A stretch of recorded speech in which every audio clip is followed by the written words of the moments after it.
අඟුලිමාල මහරහතන් වහන්සේ බුදුරජාණන් වහන්සේ නොහිටියානම් මේ වෙලාවේ අවීචිය දුක් විඳිනවා.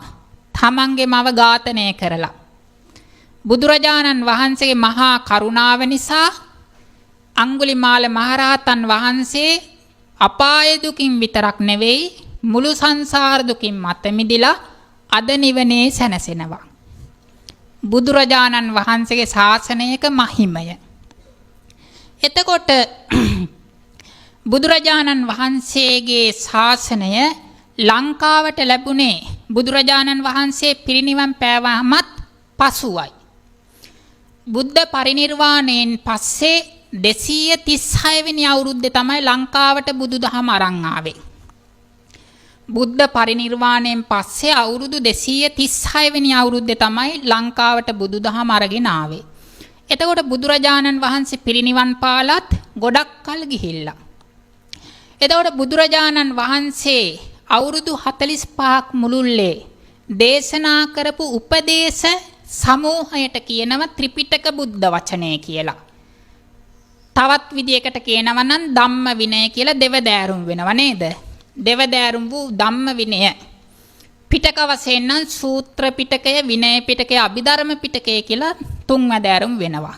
මෙන්න මේ ත්‍රිපිටක බුද්ධ වචනය භාග්‍යවතුන් වහන්සේ පහළ වීම නිසා ලෝක සත්වයාට ලැබිච්ච අසීමිත දායාදය තමයි මේ ත්‍රිපිටක බුද්ධ වචනය. අඤ්ඤා කොණ්ඩඤ්ඤ මහරහතන් වහන්සේ නිවන් දැක්කේ ත්‍රිපිටක බුද්ධ වචනය නිසා. යම් හේකින් ධම්සක් පැවතුම් සූත්‍රය දේශනා නොකළා නම් අඤ්ඤා කොණ්ඩඤ්ඤ මහරහතන් වහන්සේ තවමත් සංසාරේ. යම් හේකින් බුදුරජාණන් වහන්සේ ධර්මයේ දේශනා නොකළා නම් පටාචාරාවන් වගේ අහිංසක සත්වයන්, දුකටපත් වෙච්ච සත්වයන් මේ වෙනකොටත් දුක් විඳිනවා. එතකොට බුද්ධ ශාසනයේ යම් සත්ව පිරිසක් යම් දුකකින් මිදිලා යම් සැපක් ලබා ගත්තනම් ඒ සෑම සැපයකටම මූලික උනේ ත්‍රිපිටක බුද්ධ වචනය. බුදුරජාණන් වහන්සේගේ උපදේශ සමූහය. බුදුරජාණන් වහන්සේ නමකට කරන්න පුළුවන්කම තිබෙන උපදේශ දීම පමණයි. අක්ඛාතාරෝ තථාගතා තුම්හෙහි කිච්ඡං ආතප්පං. මහණෙනි, තථාගත බුදුරජාණන් වහන්සේලා මඟ පෙන්නලා දෙන අය පමණයි. උපදේශ ලබා දෙන කෙනෙක් පමණයි. එතකොට ඒ උපදේශ ක්‍රියාවට නැංවීම කාගේ කටයුත්තක්ද? අපේ කටයුත්තක්. ඒ නිසා තුම්හෙහි කිච්ඡං ආතප්පං, නුඹලා විසින් උත්සාහ කළ යුතුයි. ඒ වගේම බුදුරජාණන් වහන්සේගේ බලාපොරොත්තුව තමයි බුදුරජාණන් වහන්සේ මේ ලෝකයට දායාද කළා වූ ත්‍රිපිටක බුද්ධ වචනය පුළුවන් තාක්කල් මේ ලෝකෙහි නතර කරලා බුදුරජාණන් වහන්සේට ඉන්න හැකියාවක් තිබුණේ නැහැ.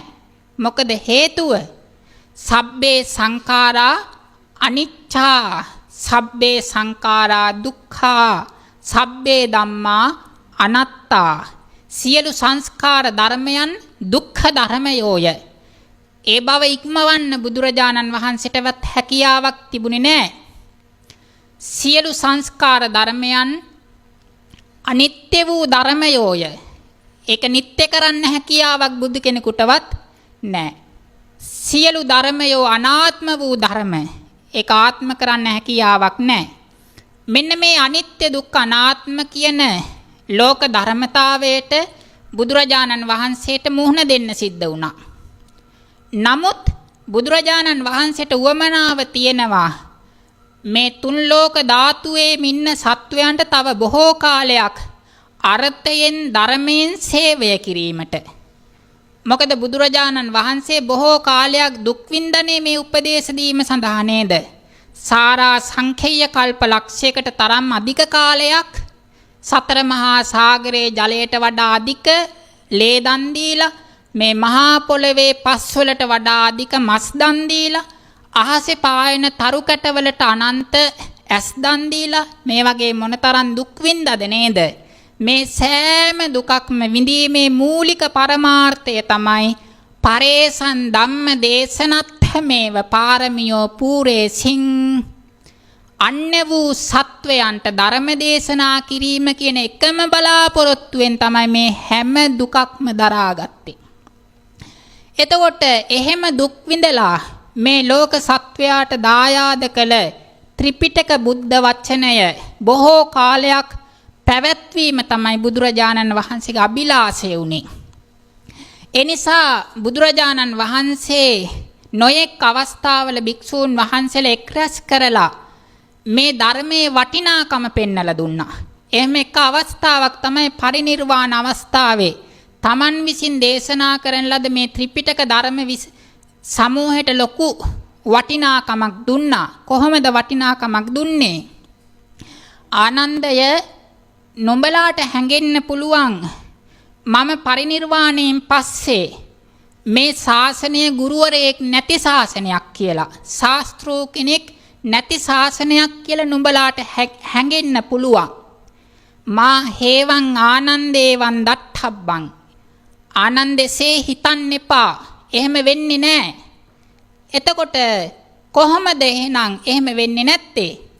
යෝවෝ ආනන්දමයා ධම්මෝච විනයෝච දේසිතෝ පඤ්ඤත්තෝ සෝ වෝ මමච්චයේන සත්තා. ආනන්දය මා විසින් අවුරුදු 45ක් මුළුල්ලේ යම් ධර්මයක් යම් විනයක් නුඹලාට දේශනා කොට වදාළ නම් ඒ දේශනා කොට වදාළ 84000ක් ධර්මස්කන්ධය මගේ පරිනිර්වාණයෙන් පස්සේ නුඹලාගේ ශාස්ත්‍රු කෘත්‍ය සිද්ධ කරන්නේය. ශාස්ත්‍රූන් වහන්සේ බවට පත්වන්නේය. එතකොට අපේ ශාස්ත්‍රූන් වහන්සේ කවුදද? ධර්මය සහ විනය ත්‍රිපිටක බුද්ධ වචනය තමයි අපි හැමෝගෙම ශාස්ත්‍රූන් වහන්සේ. එතකොට මේ ත්‍රිපිටක බුද්ධ වචනය මේ වෙනකොට අවුරුදු 10 ගාණක් කල් ගිහිල්ලා අපේ අතට කොහොමද මේ ත්‍රිපිටක බුද්ධ වචනය ආවේ? අපිට මේ ධර්මාසනයට එන්න පුළුවන් කමක් තියෙයිද? ත්‍රිපිටක බුද්ධ වචනේ අපේ අතට හම්බුනේ නැත්තම් එන්න හැකියාවක් නැහැ. ධර්මාසනයට යම්කිසි පුද්ගලයෙක් නැති වුණා නම් මේ පින්නතුන්ට ඉදිරියෙන් වාඩි වෙලා ඉඳගෙන බණපද අහන්න පුළුවන් කමක් තියෙනවද? නැහැ.